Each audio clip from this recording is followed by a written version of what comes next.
Council on the 16th of August 2022.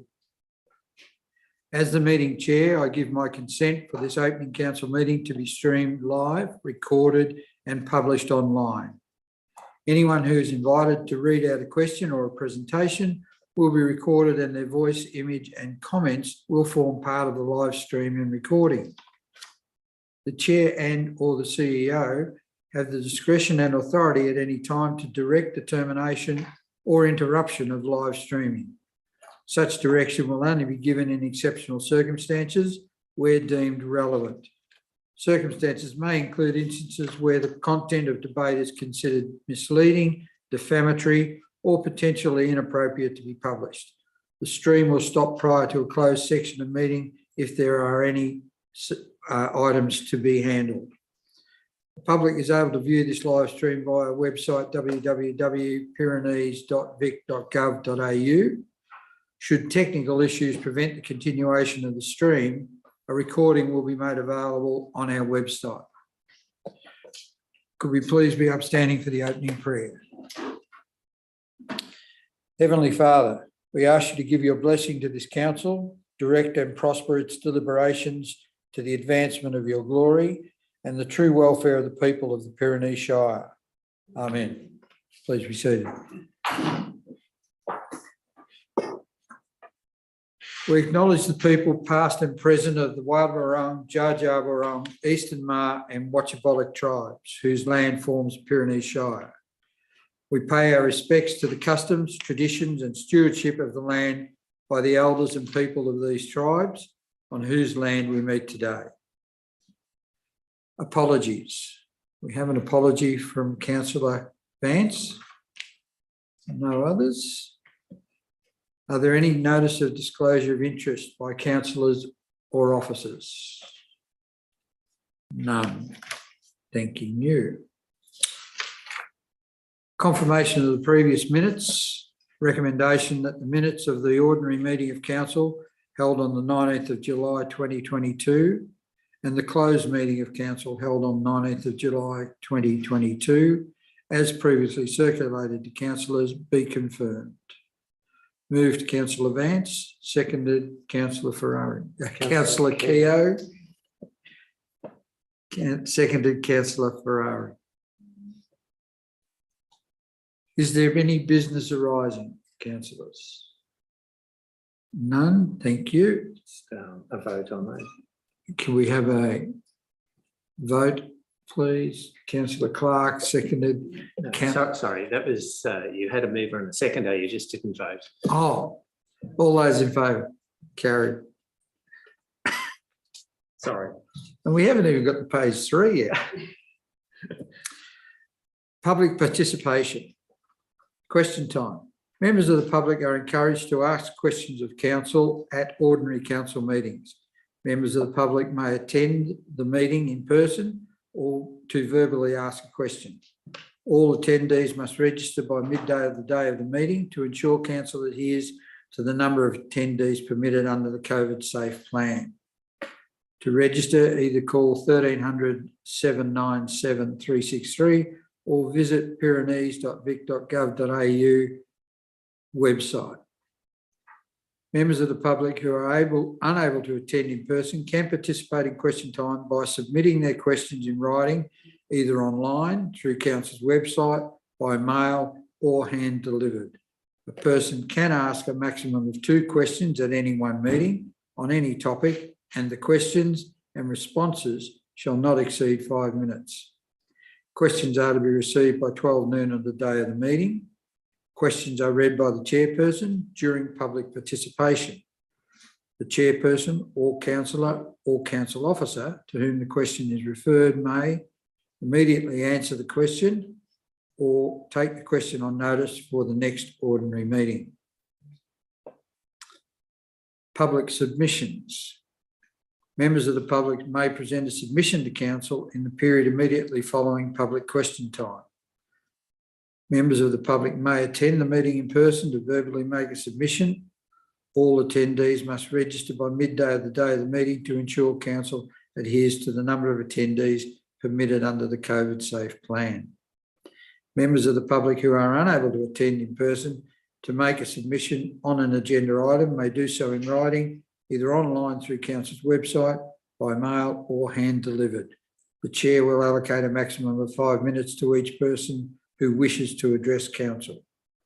Submissions are to be received by 12 noon on the day of the meeting. There will be no discussion or debate with the public attendees. However, councillors may ask questions for clarification of the attendee. Tony? Yep. Tony,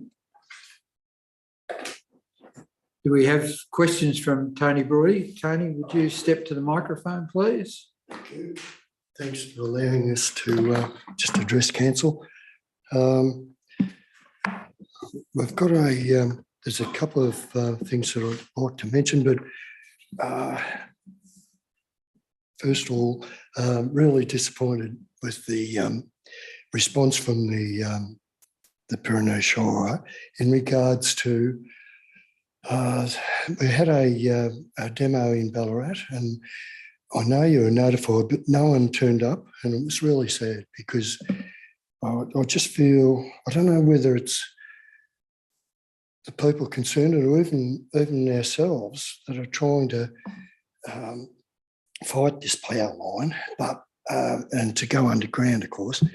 But the situation is that maybe it's falling on deaf ears, you know, and we even ourselves feel that's happening a lot, and it's really frustrating, and it's hard for everyone to get the message across. And even back in the old days, and Dave would remember this, you know, the councils represented all the people in the Shire, you know, the people that make up the Shire. But I just feel like we're not getting heard, and it's real sad. You know, I'm just disappointed with the Pyrenees Shire in relation to investigating into going underground. And I've got here a document that was made public today, and that's actually from the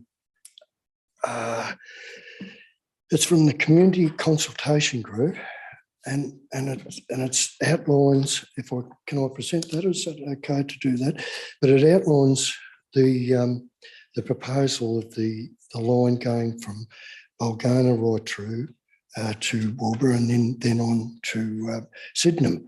But it outlines everything about it, and which is really good. That's okay.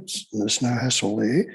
But there's also another statement made by the Mirrables Central Highlands Power Lines.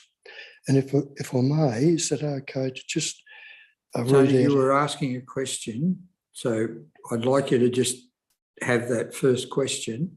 Yeah, well, the first question is why haven't the Pyrenees Shire made it public that we're investigating into going underground? Is anything being done about that, or can you give us a response to that? Do you want to take it on this? I'm happy to. Okay. Thank you, Mr. Mayor. Look, I thank Mr. Brody for raising this issue, which is a matter of importance to this council. Council considered a report at the May Council meeting in respect of the West Vic Transmission Network project. Happy to provide some feedback to you about some of the engagement since then. And I suppose to that extent, first thing to note is that there has been a name change for this project, though it's now called the Western Renewables Link project. And council continues to engage with AusNet over the project, and that is on a range of matters relating to the project, not just about the underground matter, but that's certainly a topic of conversation that is part of that engagement. CEOs within the length of the proposed route have a virtual meeting with AusNet on a regular basis. The last of those was last Friday. We have representation on the TRG, Technical Reference Group, we certainly look to share information with the community about matters related to the project, and obviously there's a meeting coming up next, I think this month on the 22nd of August, and it's intended that council have representation at that meeting, which is being invited by or being initiated by AusNet. And that's an avenue for some of those further questions from the community to be asked to AusNet. In respect of the concerns that the community have raised, including those concerns around underground line, we have brought those matters to the attention of the Planning Minister, and certainly the report that was produced in the Pyrenees Advocate in July after the march in Ballarat has been brought to the attention of the Minister. We provide a copy of the relevant article to the Minister so that the Minister's aware. So to that extent, we're certainly in this space, and council is certainly engaging with AusNet and others around the issue. In respect of the underground, specifically the underground service option, I'm mindful that certainly Moorabool Shire Council did some work in this space and engaged an independent consultant specialist to do an assessment of that as a viable option. That was certainly provided to AusNet, and AusNet then provided their own assessment, and that publication, as you would be aware, is available on the AusNet website or the project website, and that responds to a range of relevant factors that relate to undergrounding of the transmission line. And to that extent, there have been some further discussions with AusNet on that publication. Council's not in a position to undertake its own investigation. We don't have the relevant expertise in that, but we do rely on the state to undertake the appropriate level of investigation on the issue to ensure that there is appropriate consideration of underground as an option, and that's been council's position to advocate to the state to undertake that work. It's not considered appropriate that ratepayer funds be used on functions that essentially are a responsibility of the state, and council will continue to advocate for proper consideration of that as an option and model going forward, as we will continue to advocate for to ensure that the concerns of the residents in the Pyrenees Shire are well and truly understood by the state government. And you have assurance from this council, Mr. Brody, that council is certainly advocating and with the community in terms of ensuring the best overall outcome is achieved. Do you think AusNet would think favourably upon going underground, or did they give any indication of their thoughts about the matter of going underground? Well, I think just further to that question, the AusNet position is made clear in their fact sheet. In terms of that initial work that they did. At this point in time, the technical work is still being undertaken. They're still doing investigations. They're still gathering data. They're still preparing information to support their environmental effects statement. So to that extent, they're still in that space of identifying and looking at ways of mitigating the impacts. So it is work in progress. I've not been given any indication from AusNet that undergrounding is a viable option for them at this point in time, other than a particular siting where it may be an appropriate means of resolving an issue, but that doesn't happen to be in the Pyrenees Shire. Right. But what I was going to ask, though, could I just mention a few things that was mentioned by the Moorabool people, but can I read that out? Is that okay to do that?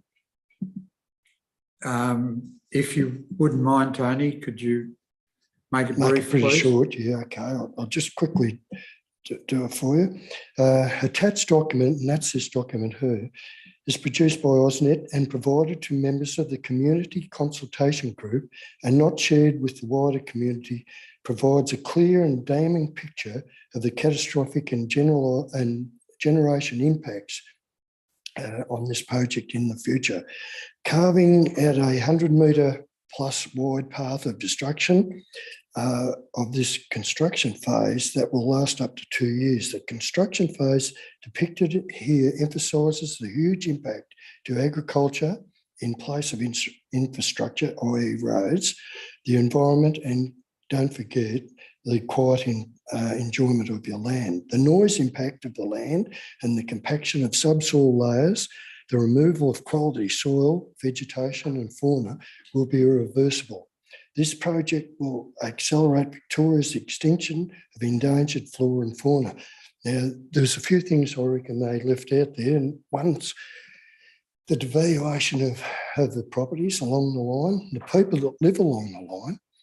And I don't know if council's thought about those people, but even in Lexington, this at Forest Road, there's a house going to be demolished. We know that. And then also wool sheds up at Amphitheatre.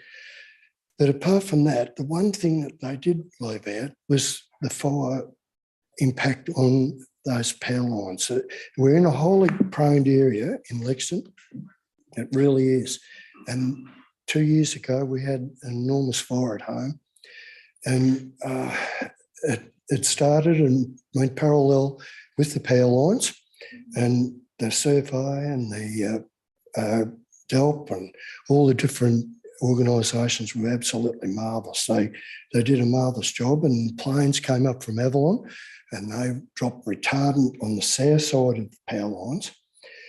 But when we asked them to shut the power off and also to put retardant on the north side of the power lines, they wouldn't do it because we're not allowed to go near the power lines for safety reasons. We couldn't have any trucks, no choppers, no bulldozers, graders or anything near the power lines. And later on that night, the wind changed and we were really lucky to save Lex. And I don't know how the hell we did it, but we did. And it was, a miracle that we did. And we stopped it on a ridge line just near the Granite Hill or north of the Granite Hill.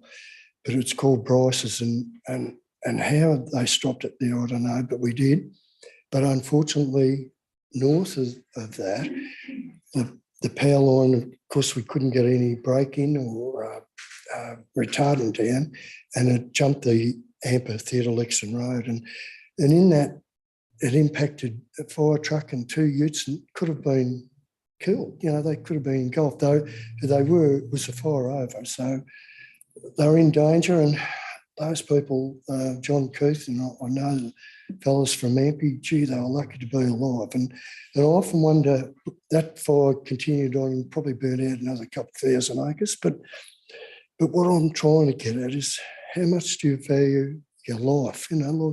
People have got to go out and fight those fires. And 100 years, nearly to the day it was, we had a terrible fire 100 years ago. And my dad always said, always watch, with the southwest change and all that sort of thing. And we were aware of it. But, geez, we didn't have the problem 100 years ago of the power line. And that power line, plus communication was another area that wasn't real flash. But we really had trouble there, and so it's sad, but we were just lucky that no one was killed and Lexington wasn't burnt out. But what my argument is, how much do you value? Okay, I've been doing a little bit of homework on underground power lines, and in Canada, and even though they've got about 12 million more people than Australia, they're doing a project at the moment, or they're going to start, and I think it'll be finished in 2025, and it's going underground for 350 miles, and it's going under the Hudson River and another river I can't think of. But what I'm trying to say is that they can do it, and it costs more, yeah, we know that, but you know, how much do you value lives and properties? And we were so lucky with this fire. We really were. So do you see what I'm trying to get across? Tony, Yeah. I do, and your intent is admirable. I have no problem at all with what you're saying. From my point of view, please be aware, every opportunity we have to make presentations to the state government is used. We don't ignore what's going on. As the CEO said, they meet regularly as CEOs to discuss the line. We make representations to the state government, and we do that on behalf of the people of the Pyrenees Shire. We're not out there marching up and down Burke Street or whatever, and I don't want you to think that we're not doing anything. We discuss it around this table on a regular basis. Good, I'm glad to hear that. It may look like to yourself or to other people that the Pyrenees Shire isn't doing anything. We are. We're doing everything we possibly can to inform ourselves of what's going on, to get a better understanding of what may be available, and to pass that on to the state government, because the people that make the decisions on this are the state government. Yeah, for sure. So we're doing everything we can. And I'm sorry if that looks like we're not doing anything, but we certainly are. That's good to hear. And I know, I realise that the voting powers are in the cities, and unfortunately, I don't know if they care about the people out in the country sometimes. I wonder, I really do. But maybe that's just my impersonation of what's really happening. But look, gee, all I can ask is try hard and keep at it. And gee, that's all. If we try hard and do our best, at least we've had a go. Yeah. Whether we're successful or not remains to be seen. But we've got to do our best. Thanks, mate. Thanks for letting us. No. Yeah. Tony, thank you for coming along tonight, and I hope we've helped you a little. Thank you.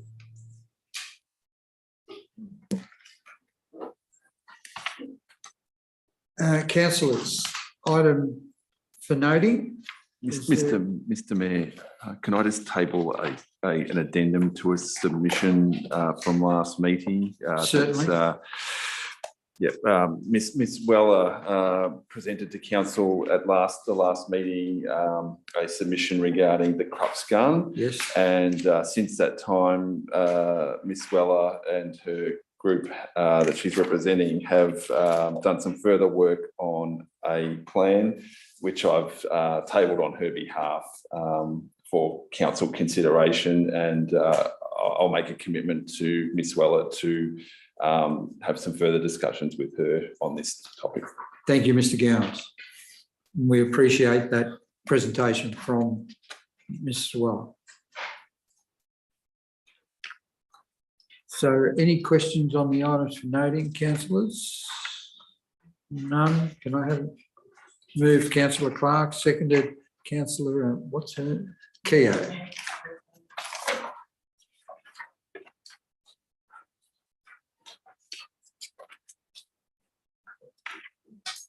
Just vote. Vote. All those in favour? Thank you. Item 13.1, Asset and Development Services, Domestic Animal Management. Mr. Gowans. Just bear with me, Mr. Mayor, I'll just get my reading glasses.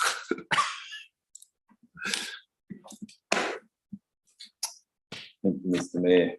The purpose of this report is to present council with the draft Domestic Animal Plan 2022-26 for consideration and adoption. The Domestic Animal Act requires council to prepare and implement a domestic animal management plan, which is reviewed every 4 years.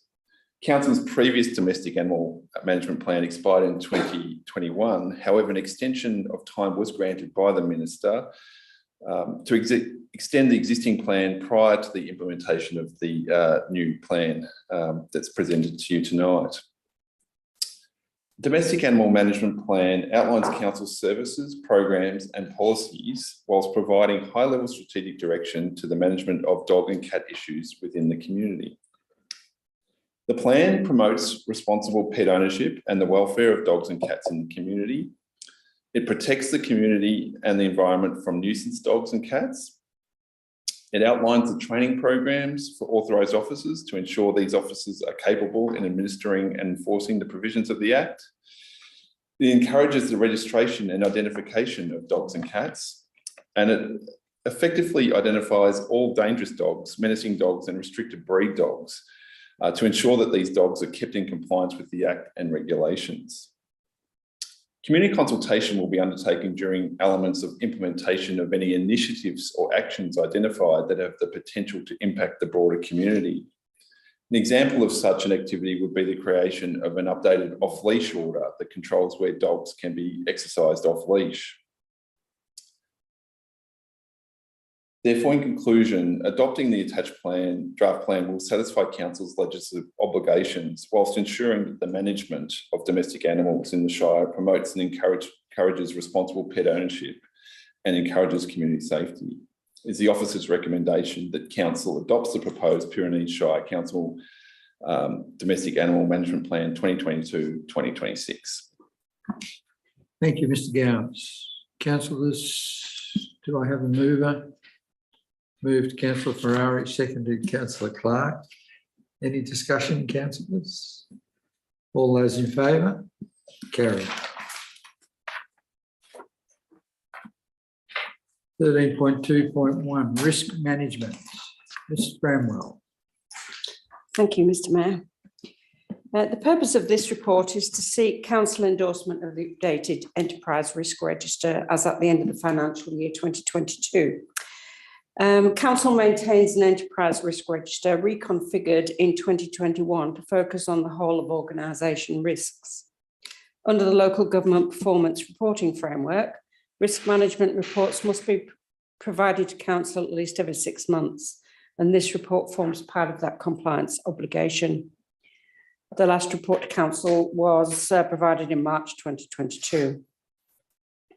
A comprehensive review was undertaken of the enterprise risk register in June this year, and the review built upon the work started last year to build an enterprise risk register that fully reflects the high level risks of the organisation, including both strategic and operational risks, and included workshops with councillors and members of the senior leadership team. This report provides details of that enterprise risk register comprising of strategic risks and operational risks rated as an extreme or high that are provided for council's oversight. And a copy of the register was provided to council for consideration. The register includes 17 risks rated as high with no risks assessed as extreme. 5 risks are considered effectively controlled, with further control being limited through external factors. And although these risks are still rated as high, it is assessed that the associated residual risks should be accepted and monitored. 12 risks are assessed as requiring further treatment and control. Appropriate controls have been input into the register, and progress against those planned treatments will be reported in the next report to council. So in conclusion, the report's been provided to council as part of its regular risk management reporting regime, and the report follows the full annual review of council's enterprise risk register. And it's the officer's recommendation that council adopts the submitted enterprise risk register for 2022, representing those risks that are rated as extreme or high. Thank you. Thank you, Ms. Bramwell. Councillors, moved Councillor Keogh, seconded Councillor Clark. Any discussion, councillors? All those in favour?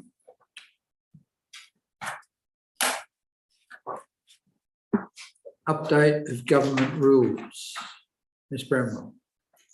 Thank you, Mr. Mayor. Governance. Governance rules, yes. The purpose of this report is for council to consider and endorse updated governance rules following the midterm review conducted in August 2022. The original governance rules commenced on the 1st of September 2020 and replaced the former local law number 1, which was rescinded in 2020. Following this midterm review, the governance rules 2022 will commence on the 16th of August 2022 and replace the original governance rules. When online council meetings became a necessity during the pandemic, the Victorian government approved temporary changes to the legislation to allow council meetings to take place online. Excuse me. And with the making of the Regulatory Legislation Amendment Reform Act this year, the Local Government Act required a council to update its governance rules to provide for participation by councillors in council meetings by electronic means of communication. And the legislation also made permanent the need to live stream any meeting that is held solely by electronic means. And the governance rules have been amended to reflect both of those requirements with a new section inserted as 10.1. As part of this review, officers also request council to approve other changes which have been made, considering experience since the adoption of the former rules and legal advice being received regarding not influencing decisions when a conflict of interest is declared. Previously, of course, before meetings were live streamed, when a councillor removed themselves from determinations in the council chamber, they couldn't access information or influence things that were going on. With the introduction now of live streaming, it has been seen that councillors could, not necessarily councillors here, but councillors could access this live stream and be able to see what was going on, perhaps send messages to influence the decision. So the governance rules have been amended to say that councillors absenting themselves from debate must not view or influence discussions, so that we have to avoid that. And that's what the legal advice recommended.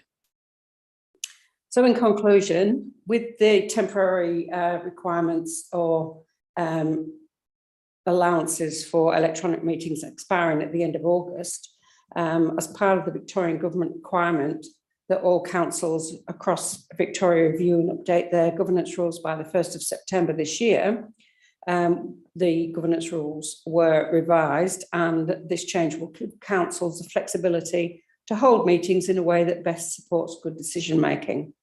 And it's the officer's recommendation that councils adopt the updated governance rules 2022. Thank you. Thank you, Ms Bramwell. Councillors. Moved Councillor Ferrari, seconded Councillor Clark. Any discussion, councillors? All those in favour? Carried. 13.3.1 Neighbourhood House Association funding. Ms Bramwell. I think it's listed as the chief executive, but happy for Cathy to talk to. This is presented. Unless you would like me to.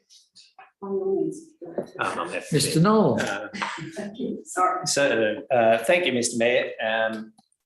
And look, I prepared this report, so I probably should speak to it.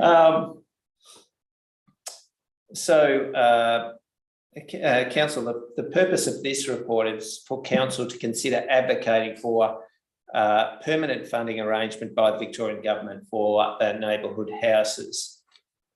Council recently received a letter from the network manager from Central Highlands Association of Neighbourhood Houses, expressing concern about the long-term sustainability of neighbourhood houses and seeking council support for advocacy to the Victorian Government to ensure funding of neighbourhood houses be made permanent. Neighbourhood houses operates their service from Beaufort and at the council managed resource centre, as you're well aware. And I've provided within the report an excerpt from the letter received from neighbourhood houses outlining their concerns and the range of services that they provide. Cutting to the point, importantly, Council, it's, what they're concerned about is that funding that's provided by the state is only secure for 2 years. And this is essential for them to continue to be able to operate. Without it, it actually puts their service in jeopardy. So the details around that are outlined in the report.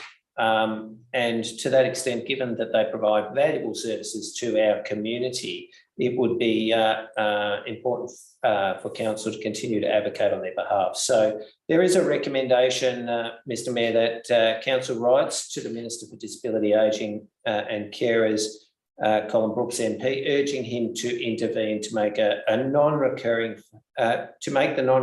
funding for neighbourhood houses made permanent. Thank you, Mr Nolan. Moved Councillor Ferrari, seconded Councillor Keogh. Councillor Ferrari. Thank you, Mr Mayor.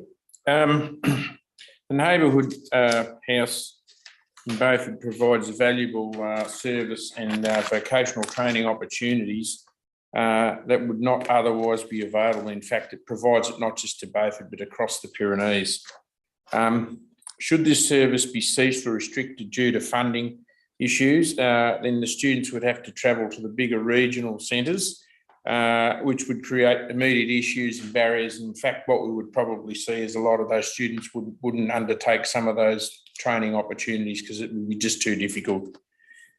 It's really important, I feel, that we need to support this important service and ensure it remains functional in supporting learning and providing opportunities in the Pyrenees. Thank you. Thank you, Councillor Ferrari. Councillor Keogh. Thank you, Mr Mayor. I'd just like to second what Councillor Ferrari said. I think everything that we can provide here and such a valuable service as this that we can support in any way is very important. Thank you. Thank you.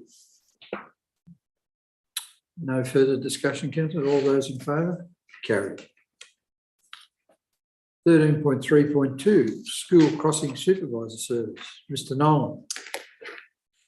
Thank you, Mr Mayor. The purpose of this report is to seek direction from council in respect of advocacy regarding the School Crossing Supervisor program.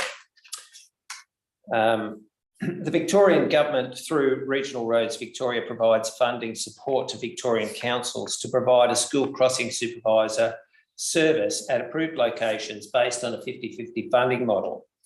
The aim of the program is to provide safe crossing points for children going to school in high traffic locations. And within the Pyrenees Shire, council provides supervision and employs supervisors at 2 crossings, both located in Beaufort. Mr Mayor, the City of Monash wrote to Victorian Council seeking support for our statewide advocacy campaign due to the current subsidy not keeping up the cost of the delivery of the service and falling well below the 50% of the actual cost of the service. And many Victorian and metropolitan councils manage several hundred crossings each and heavily subsidise the program. And while rural councils manage fewer crossings, rural councils' financial contributions generally exceed the 50% of the cost based on survey responses received from councils, which are attached in the presentation that was submitted with this report. And so, Mr Mayor, in the case of Pyrenees, the cost of the service is approximately $25,897 in the 2021 financial year. And in addition to that, there are a number of hidden costs which relate to administration, management, recruitment of crossing supervisors, payroll, HR, etc., all of which are estimated, or in that financial year, were estimated in the order of around $11,500, which effectively demonstrates that the subsidy is not a true reflection of the actual costs that council incurs. And whilst it might not be the biggest budget line item in our budget, it is one that there is a principle here around ensuring that a commitment by the state for a 50-50 funding model keeps pace with the cost of delivering the service. And so based on, following the Monash proposal for an advocacy campaign, Monash has sought Victorian Council to make a financial contribution to that and to put effort into documenting and articulating the nature of the concern and the issue and be able to present that to government. And so on that basis, Mr Mayor, there's a recommendation that council writes to the Department of Transport advising that it is considering the matter of the school crossing subsidy program and seeking to be engaged in dialogue on the matter. And secondly, the council provides in principle support to Monash City Council for an advocacy campaign, but the council does not provide a financial contribution to the campaign due to council managing just a small number of crossings relative to the larger metropolitan councils. And I just put that to council for consideration. Thank you, Mr Nolan.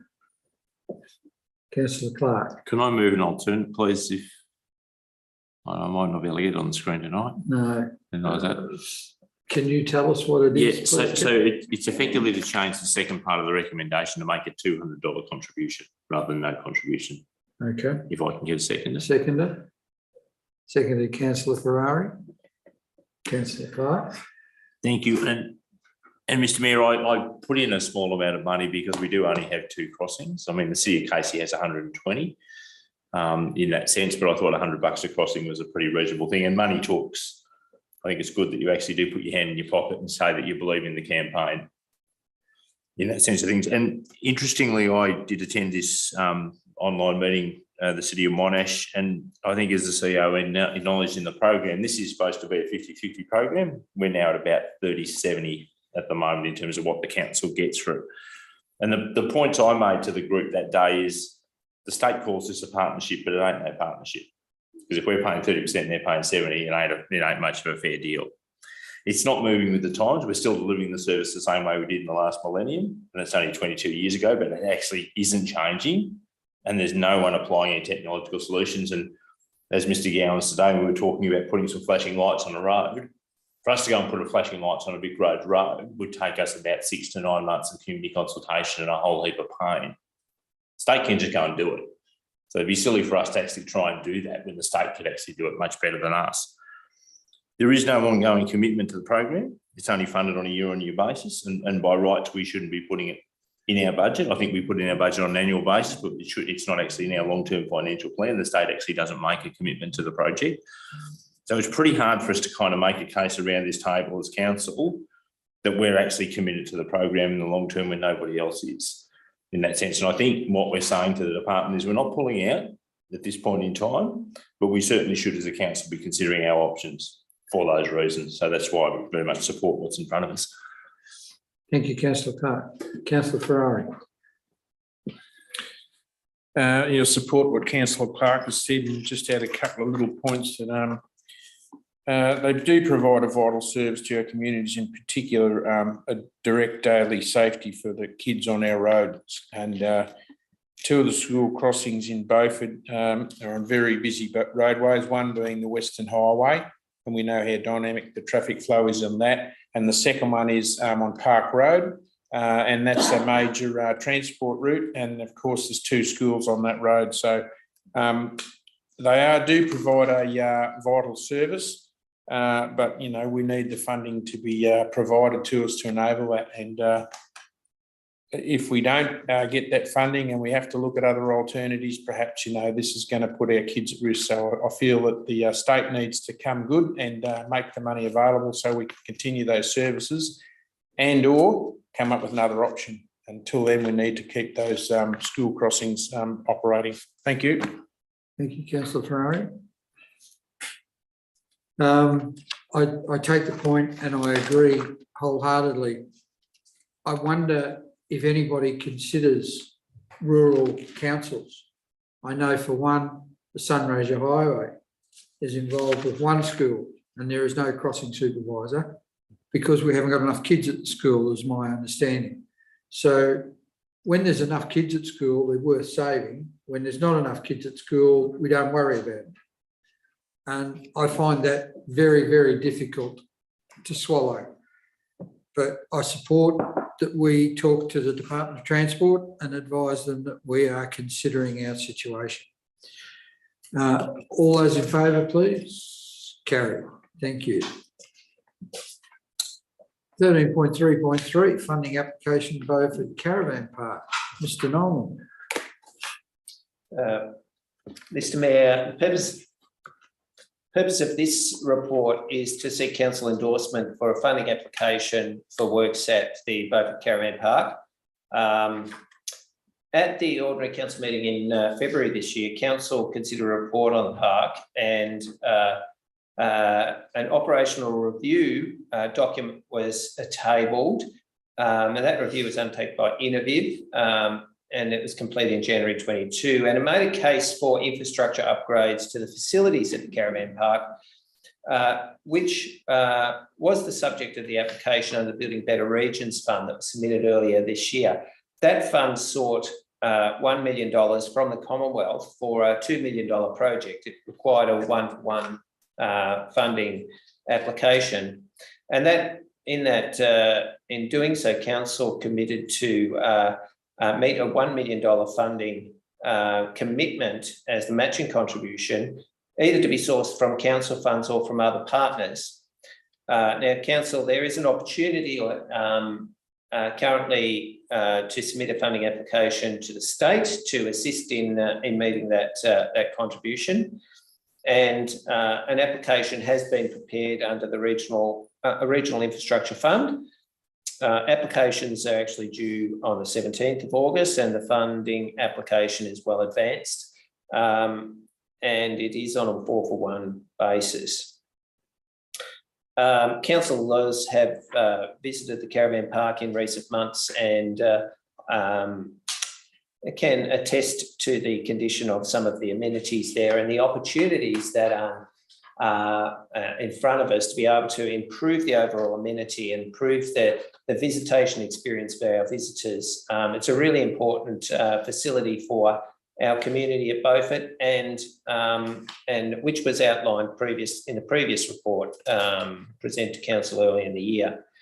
But Mr. Mayor, I am seeking that council endorse the application for funding for the Beaufort Caravan Park under the Regional Infrastructure Fund. Thank you, Mr. Nolan. Moved Councillor Clark, seconded Councillor Ferrari. Councillor Clark. Mr. Mayor, just simply to say that this is not quite our jewel in the crown in the Shire as yet, but I think we do have some fairly high aspirations, and rightfully so, for the caravan park. It can be a lot better than what it can be, and it is a significant part of the Beaufort economy if we have a good caravan park. So, yeah, fully endorse the recommendation. Thank you, Councillor Clark. Councillor Ferrari. Thank you, Mr. Mayor. It is an important project, and I think it was really highlighted when we did visit the park, and we had a bit of a closer inspection and saw some of those facilities pretty much urgently, I'd say, need an update and to be sort of brought into line with what year we're currently in. I think it's a really important project too, because it will encourage tourism. It's very well patronised, the caravan park at present, and quite often, if you don't get in early, you can't get a spot to stay. So I think that's a real indication of how important it is. And no doubt the intended and eventual transformation of the park will significantly benefit the town and even wider across the municipality. So I think it's a really worthwhile project. Thank you. Thank you, Councillor Ferrari. This is one of those reports where I'm sure anybody listening or watching could find somewhere to spend $2 million in their backyard, and we have to make decisions as to where we're going to spend it. And we look at it from a Shire overall point of view and look at where it goes. Sometimes they are not easy decisions to make, because you can't spend it in 4 or 5 spots. You've got to spend it in one. I support the recommendation, but it is not easy necessarily all the time to not have money to go elsewhere. Councillors, all those in favour? Carried. 13.3.4, funding application, rural water pipeline feasibility study. Mr. Nolan. Thank you, Mr. Mayor. So this isn't this report is seeking council's endorsement for a funding application for a feasibility study for a rural water pipeline in the northeast Pyrenees region. Now, Mr. Mayor, Council will be aware that in 2021, Council endorsed a submission to be lodged by Grampians Wimmera Mallee Water for this project under the Victorian Government's Investment Fast Track Fund. That application, unfortunately, was unsuccessful because there was the program was heavily subscribed. And that was a really big disappointment because there was a lot of work put in, and many of the councillors here would recall a meeting in Natty Alec prior to that application being prepared, where there was a large number of landowners and community members from the Natty Alec region that were expressing concern to council about the long-term sustainability of their farming enterprises and the need for water security. So council has, after that initiation from the community, council actually has done a lot of work working in partnership with GWM Water, and it was really disappointing to get a negative result from that first round of the fund. We've expressed that disappointment to Regional Development Victoria and reinforced the urgency of this project and the economic opportunities from having water security in that region, and the flow-on effects and benefits for the whole of the state of Victoria, actually. And so strongly have we felt about this application that it was worth actually packaging up to give another go. Now, another round of this fund is now available, and the application's closed on the 17th of August. Is now the 16th of August, and that application is ready to be submitted by council on this occasion. So the first application was by GWM Water. Obviously, GWM would be the owner and project owner of the construction work and the long-term manager of the asset. And it was appropriate in the first instance for GWM to be the applicant. But given that this has been a matter that was raised by the community, it's reasonable for council to be in this space to seek funding for a feasibility study in support of the community. Now, as part of those discussions, Mr. Mayor, there has been interest further west of the Shire in joining with the project, and particularly around the Glenorchy, Beasley's Bridge and Elmhurst area, which would significantly increase the geographical footprint of this project. So it's become quite a larger, significantly larger project. And there's been a number of other members of the community there that have actually got behind the project. And there's been strong letters of support received from a range of stakeholders across the 3 municipalities that are touched by this project.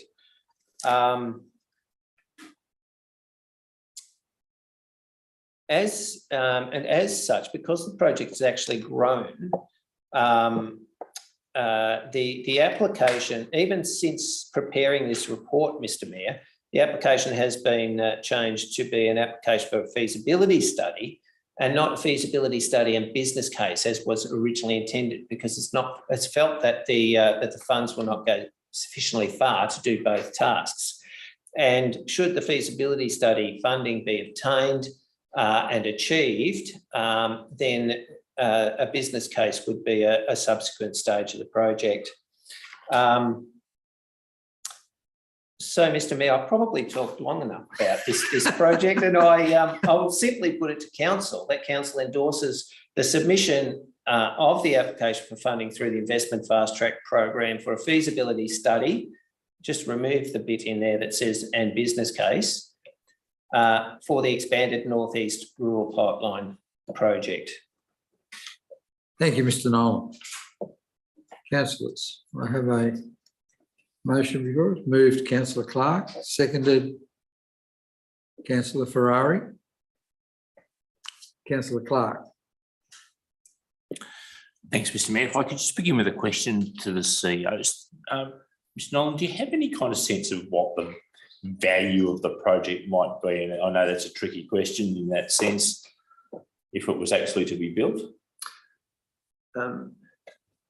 Mr. Mayor, the earlier project was valued at in the order of $50 million in terms of construction project.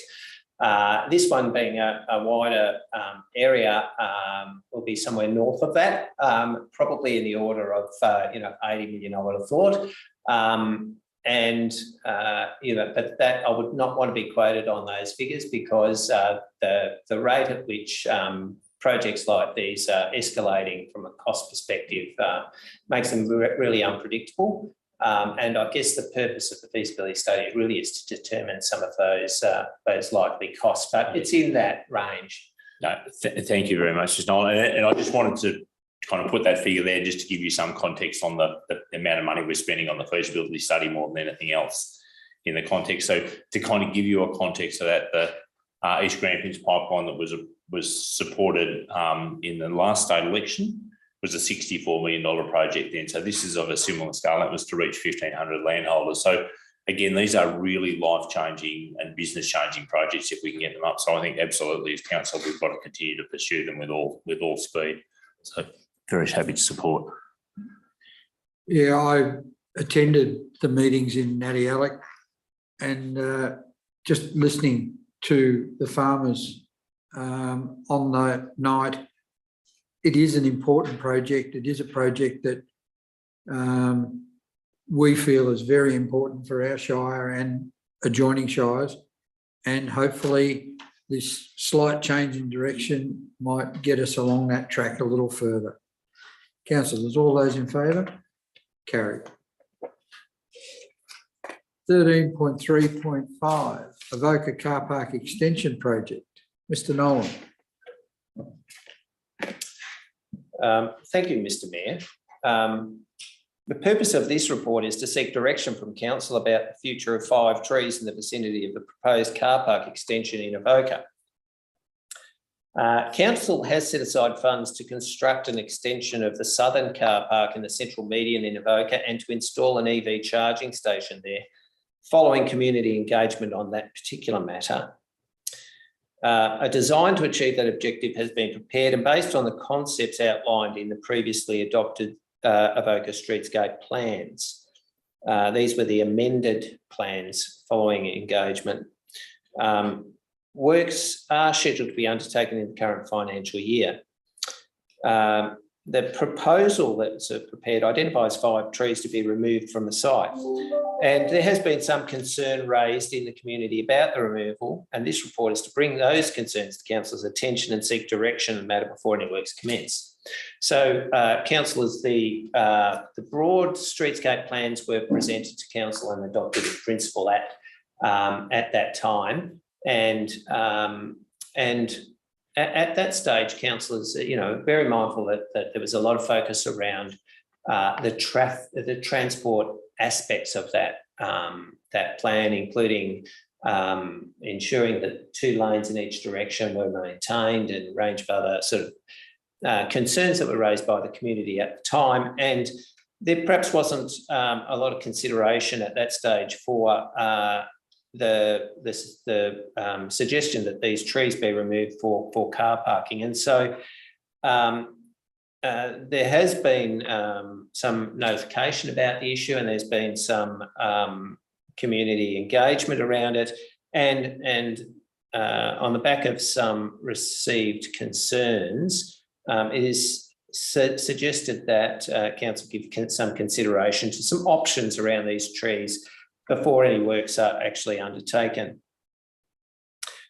And some of those concerns have been provided in a letter to the editor in the paper, verbally at the community information session on the 8th of August, and then directly to the mayor. And we also received one by email opposed to the removal of the trees because the trees add value to the streetscape, provide habitat for birds, etc.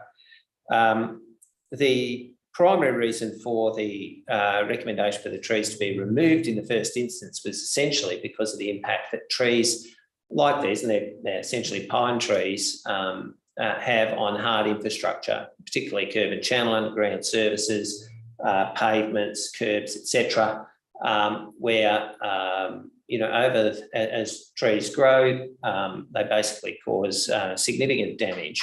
And so that was the primary reason for removing those trees and planting trees that might be considered to be a more appropriate species. The matter has been discussed at the council briefing, and some options have been provided to council there. The options, option one is to proceed with the tree removal and construction as planned and plant replacement tree species in suitable locations within the precinct. The second option is to progressively remove the trees over several years, modifying the construction plans to suit and plant replacement tree species in suitable locations within the precinct as other trees, as the current trees are removed. Potentially removing the two smaller trees and one or two of the larger trees now, leaving one or two of the larger trees for removal at some later time. Option three was to suggest to remove only the two small trees, which are located generally under the power lines on the western side of the central median, and retain the three larger trees, making the changes necessary to the construction design to suit, which may include not laying curb and channel and some of that hard infrastructure I referred to in the immediate vicinity of those trees to avoid expected damage, and then plant replacement trees where the pine's been removed. And then the fourth is to retain all existing trees and modify the construction plans to suit and undertake any necessary pruning to accommodate car parking and tree health and community safety. And Mr. Mayor, having sort of presented those options to you, we're in your hands. There is a recommendation there that council proceed with the tree removal and construction as originally planned and plant replacement species in suitable locations within the precinct. And I'll add the word there, appropriate plant replacement species in the suitable locations, and then continue to provide information to the community throughout construction about the works and the reasons for council's decision to remove the trees. And that's the officer's recommendation, Mr. Mayor. Thank you, Mr. Nolan. Councillors, we have a motion before us. I'm not sure how to process this, but I'm not one for supporting the motion as offered.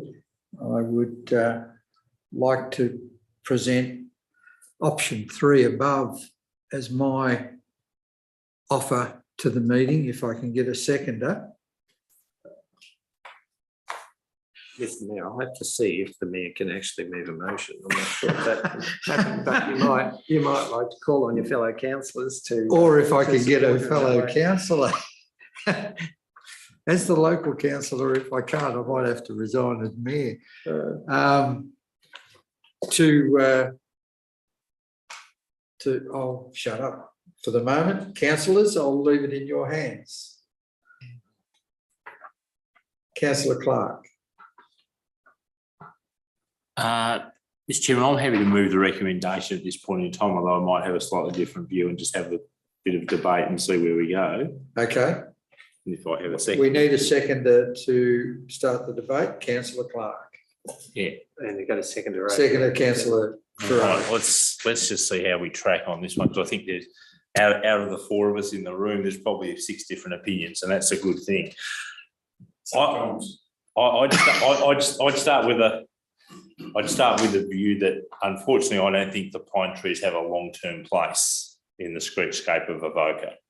And I accept fully that they actually probably provide a really useful service at this point in time. They're probably at their peak in terms of their size right now, in terms of the shading and that they provide. But in a long-term sense, I don't think they have a place in the streetscape of Avoca. They're not the right tree, and what they grow to is a problem for council in the future and remove. I've got some beautiful ones at home planted in 1915, and they're absolute shockers to deal with now because they're at the end of their life and they're in the middle of a paddock, so I can deal with them pretty easily in that sense. But I suppose the question I need to ask the CEO to understand this a little bit better. So I'm probably leaning towards option option 2, which is to kind of stage this, Mr. Nolan, and it's really about those 3 large trees on the east side. Have the officers done any work to kind of give a sense of why, I suppose, why we would need to do it now? And is it simply a cost issue as opposed to trying to retain some of those trees for a period of time and give us a chance to get the trees up? That's probably the question, and I'm sorry it's a bit convoluted. Thank you, Councillor Clark. I might defer, if it's all right with you, Mr. Mayor, to a relevant expert in tree management, Mr. Gowans. Am I allowed to approve it? Through you, Mr. Mayor, if I can. Thank you, Councillor Clark, for your question. The curb and channel that has been designed can accommodate the existing trees. However, it's compromised into the future if those trees are to be removed.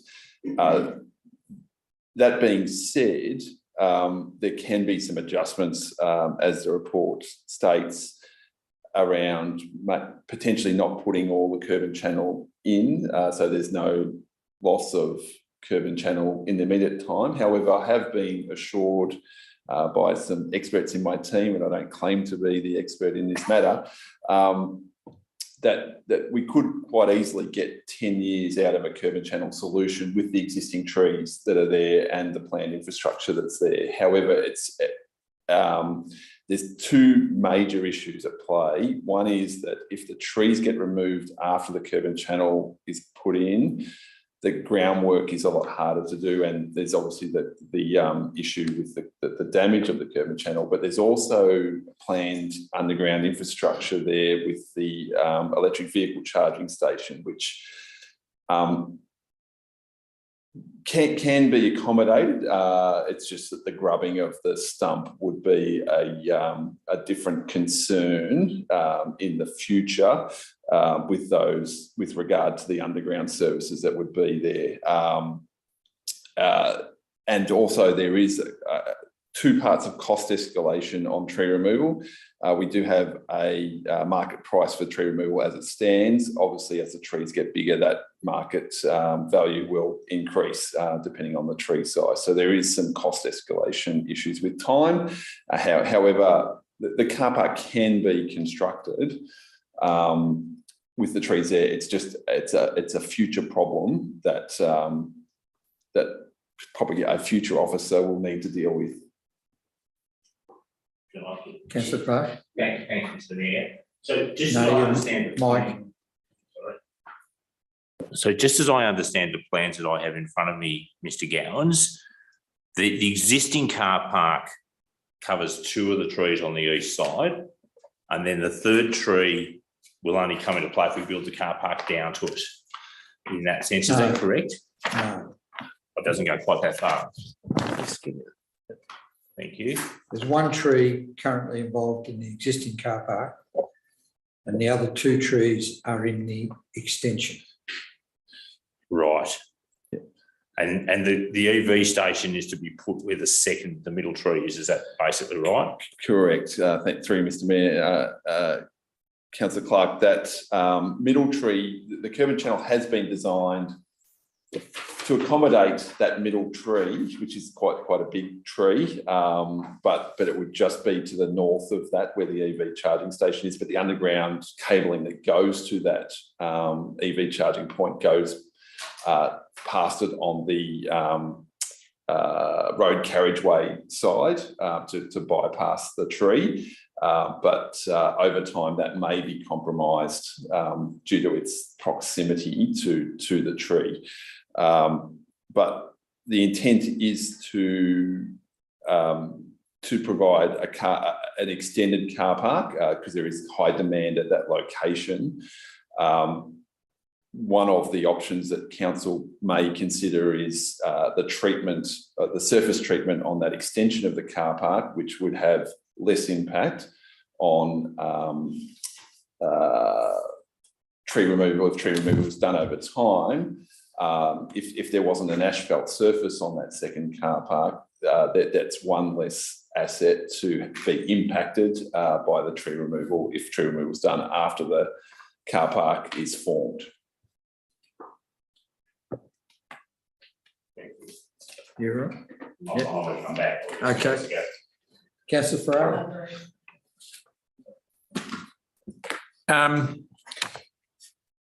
I think when we talk about the removal of trees and vegetations, it's always a touchy point, and we understand why. If we can come up with other solutions, we like to. But I do agree with Councillor Clark that I don't feel that those trees are the right trees for that location, probably even regardless of the extensions that we're talking about or the construction we're talking about. And they probably are at their best, especially the bigger ones. They probably are at their best at the moment. And what tends to happen is as they get bigger than the stage they're at now, they become a problem anyway. With they become spindly, they drop branches, and certainly the roots will cause issues with whatever infrastructure's around there. So I'm probably for the removal of the trees and put some trees elsewhere in the municipal and offset that with some other trees somewhere else in the vicinity. Councillor Kerr, would you like to be involved? I do agree that, again, that the lifespan of these trees, and again, can speak from personal experience, I do think that I agree with that last statement too, that they do have that lifetime. And I think it is your patching or more knowledgeable of that area. But from what we've seen and knowing, yeah, I agree with that last statement. So thank you, Councillor Ferrari. And that's where I stand, sorry. Thank you. I'm not going to change it again. Councillors, my opinion and community sentiment passed on to me is quickly worded as, what the hell do you think you're doing?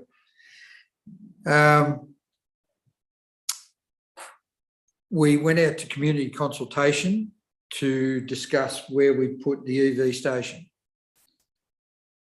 That was not the place I was going to put the EV station when I put in my submission, but the community determined that that was the place for the EV station. I think we would have got a different answer had we told the public that we were going to rip out all the trees down there and replace it with something else. But we didn't have that information at the time.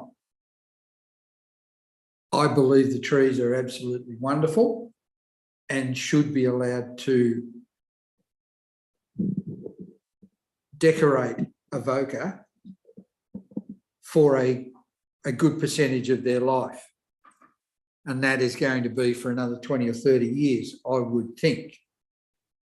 I'm happy to remove the two small ones because they are under power lines. Should never have been planted there in the first place, because the power lines, I'm sure, were there first.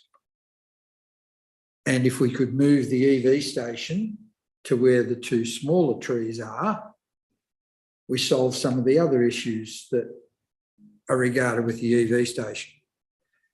So from the point of view of local discussion since the subject of tree removal has come to fruition, I would nominate item 3, which is to remove the two small trees, retain the 3 larger, and change the plans to suit. And for those reasons, we now have to make a decision. Can I ask a question, please? Certainly, Councillor Clark. Thank you for your indulgence, Mr. Mayor. Mr. Gowans, the nature of the plans and the car park, can you give me a context in time as relative to when we did the Avoca streetscape, please? Through you, Mr. Mayor, and thank you, Councillor Clark. These plans at a conceptual level were actually developed and were on display as part of the Avoca streetscape plans. The detailed plan with the curb and channel, which reflects the concept plan, has been done recently, but the tree removal was actually identified in the Avoca streetscape plans. Which there was obviously multiple comments at that time around a whole range of issues related to streetscape. Yes, the two-lane issue was a large issue, but there was lots of responses on other issues related to the streetscape plan, and including that an extension to the car parks in the centre median. That the addition of the EV is post the streetscape plan, but is in response to a desire to have more electric vehicles being able to service and use that as a tourism opportunity. Just in relation to the EV location, the offer from the power companies to be able to have the right charge for an EV station was a number of locations were put to them to see if it was possible, and unfortunately this was the only location of a number of locations that were put up that could actually service to the standard that the EV charge point required. So that's one of the reasons it's located, including the fact that the community provided some feedback on that location.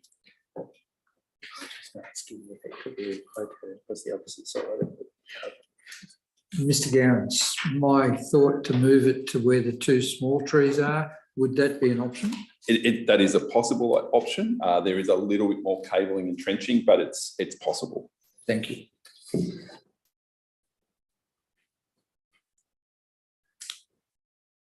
Any further discussion, councillors? I'm not allowed to move the motion. You can invite it. Hang on. Councillor Ferrari. Sorry to prolong this, but just trying to get my head around it a bit. Record here. Yeah, I know, that's why I'm prolonging it. But Mr. Gowans, you said that if those trees are retained, we'd have to perhaps change, or there will be some changes to the design concept or construction, and perhaps different material will be used for the car park. So if they're retained, do you think that would increase or perhaps decrease the cost of the construction, or you're not aware of that? And also, I think you did mention that maybe not at the moment, but not too far into the future, we might be having issues with pruning, root issues with infrastructure and etc. So, through you, Mr. Mayor, and thank you, Councillor Ferrari, for your question. I'll just try and break those elements down. The car park, as designed, can be constructed with the curb and channel and the asphalt surface, if funds allow us to go that far, as designed, even with the trees there. The three big trees are the ones that could be done there. You're absolutely right, though, that there will be a point in the future where those trees will be getting towards the end of their life, and will potentially also have impacts on either the pavement or the curb and channel.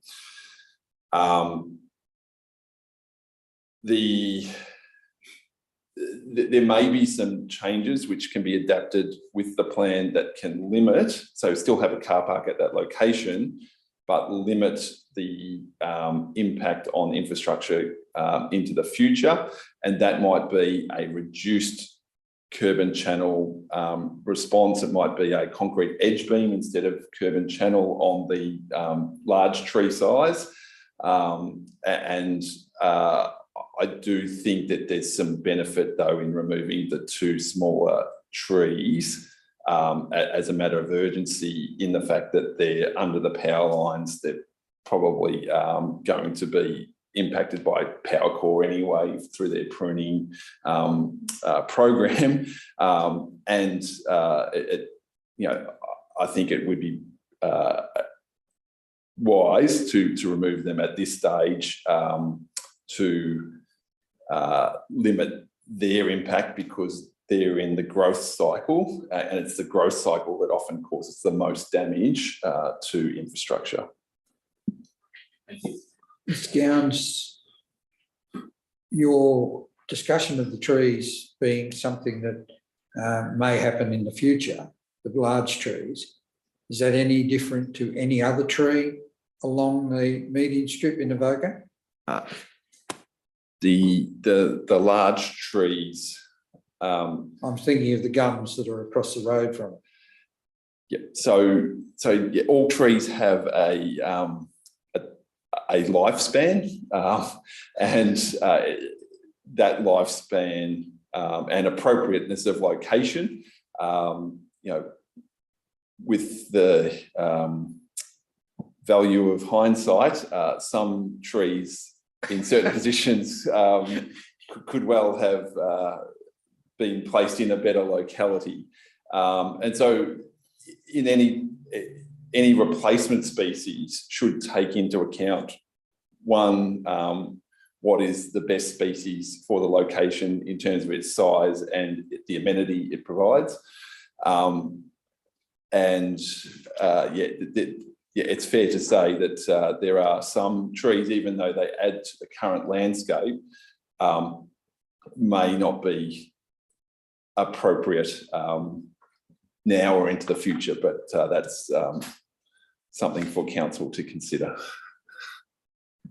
That was a long-winded, thank you, Mr. Gowans. Councillor Clark.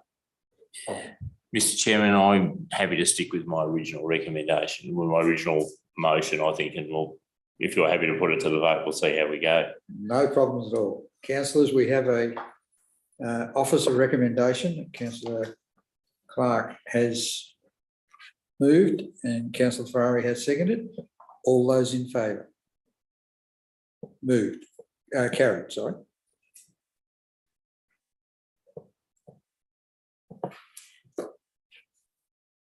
Item 14, councillor reports and general business. Councillor Keogh. Thank you, Mr. Mayor. I guess in Mount Emu Ward, with the weather, everyone's bunking down, although farmers are probably that are lambing early will be out in the rain, and hopefully crops are benefiting from the rain as long as they're not getting waterlogged.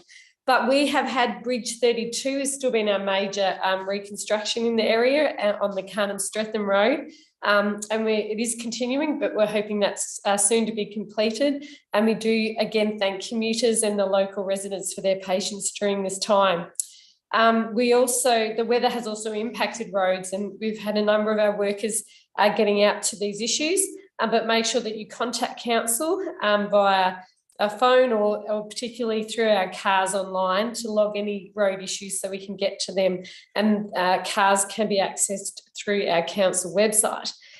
So just to finish up, do be safe travelling around the Shire or travelling anywhere at the moment in these weather conditions, and also I'm hoping everyone's keeping warm and safe. Thank you. Thank you, Councillor Keogh. Councillor Ferrari. Thank you, Mr. Mayor. Just the general meetings, and unfortunately I missed the briefing and the cuppa last week due to some other commitments, but never mind. So had the pleasure of attending the opening of O'Connor Park, which was really, really good, and it's a fitting tribute to Michael and his commitment that he's displayed to this council and the community. Had some meetings with the RSL and further discussions regarding the Krupp's gun location, and they're ongoing, those discussions, and I commend the RSL for continuing to communicate with us so we can come up with a solution. And I thank Pam Weller for forwarding through those updated plans, which we'll have a look at, and no doubt have some further discussions with the RSL. And I'm really confident that we'll come up with a solution in relation to the location of the Krupp's gun and also the infrastructure that's going to cover it. Had some meeting with the Beaufort Cricket Club regarding the pending cricket nets and the project, and discussions are ongoing. So yeah, that's about it for me. Thank you. Thank you, Councillor. Councillor Clark. Thank you, Mr. Mayor. Likewise, last month, attended the briefing in Landsborough, which was very, very well represented community in the sense of things, which is terrific. On that same day, I managed to meet with our new local government minister, Minister Horn, here in Beaufort, which was really nice. And I've actually met with her once more online and once more in person since then, which is terrific for our new minister. That's kind of 3 times in 6 weeks, which is really good. The opening of O'Connor Park, as Councillor Ferrari mentioned, I think was a fantastic thing last month. The school crossing supervisors meeting we've mentioned. Also met with the opposition spokesperson on government, Richard Reardon, and was really proud to support MOV and CASB through their environmental sustainable design principles for planning launch, which was not long ago. And there's 24 councils involved with that, including Pyrenees. I've been pretty busy in MOV since working on our new set of rules.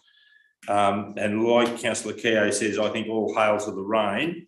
There's probably given us a few challenges around some of our roadworks and a bit of our grading. And I know I've been out to Raglan, out to Ercildown, and out to Waterloo in the last week or so, looking at spots where we just will need to do a little bit more work when it dries a little bit. But finally, Mr Mayor, just to talk a little bit more about the Western Renewables Link, and I'm glad that Mr Brody is still with us in that sense. And just to kind of give councillors an update from what I'm seeing on the ground, the western section, which is what I'm calling the section from the Warborough substation back to the west to Bulgana, it looks like draft plans and siting is getting pretty close for landholders, and they're talking now about soon having plans for access tracks and siting of towers and things like that. In that sense of things, and I'd expect when that actually hits the ground, people actually can see what it's going to be. We'll get some more input as council from those landholders when they start to see some of those impacts. Interestingly, though, the east section, which is from the Warborough substation across, and of course we've only got probably about a 3 kilometre strip before it goes into the city of Ballarat. And I reckon there's around about 6 to 10 landholders in that area potentially to be affected that are in Pyrenees Shire. I met with one of those families yesterday just to kind of see where they were at with dealing with AusNet, and they're a significant way behind in the sense of that there's some draft routes for where the line will go, but it is a fair bit of confusion around that. It's fair to say in the short section from the Warborough substation probably up to just into the city of Ballarat, it takes about 3 dog legs in the space of about 4 kilometres, which seems very strange. And there's been a fairly limited amount of interaction with the community. So I intend to go to the Warborough meeting next week with AusNet, which I think is next Monday, and see if we can find out some more, and there may be a need for us as council kind of to have some further discussions and perhaps make some more representations after that, Mr Mayor. Thank you. Thank you, Councillor Clark. I attended the Senior Citizens AGM in Avoca and elected their new office bearers, and they asked me to pass on their appreciation for having the works completed, and that they will be back in the hall soon. Very happy with that. I attended the funeral of Councillor Tony Driscoll with Mr Nolan and Councillor Clark to represent the Pyrenees Shire. Councillor Driscoll was a friend of this Shire, worked very heavily with us on a number of occasions, and it was a shame that he's passed on. But he was a friend of this Shire, and we were happy to represent the Shire at his funeral. I had a very pleasant meeting with 6 young lads from the Avoca Primary School. A while ago, the Avoca Primary School wrote to us and asked us to see if we could have a pump track in Avoca, or to create one out in the bush somewhere. Well, we've not done either of those yet, and they've come along and said they're here to help. They've provided us, and no one on screen will be able to see that, but take my word for it. It is a very detailed drawing in pencil, and if we can't affect their hard track, they've drawn up an easy track that we might be able to provide them. And Messrs Wrench, Davis, Coghlan, Davies, Urin and Field came along and presented that to me in Avoca. And they were very, very proud of their work, and I was quite happy to accept it. Their questions I wasn't really happy to accept, because their first question was, how much money can we put towards it? And their faces told me the answer when I said, well, we haven't got any money at the moment, but we'll see what we can find. And the next question was, how long do you think it'll take to get it? And their faces dropped a bit further when I said, I'm not sure, but we've got to go through a lot of work, so it could be some time. But I was told after they went back to school and the teacher passed on to them the fact that the work they are putting in, a la these plans and the request, may not help them with a pump track, but the guys in grades 2, 3 and 4 certainly will be able to take advantage of the pump track when we get it constructed.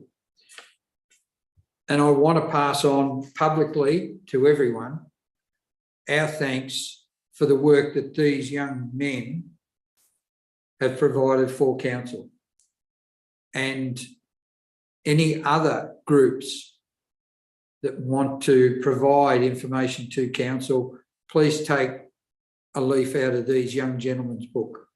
They've done a great job and we thank them. And other than that, that's all. So do we need a motion for those?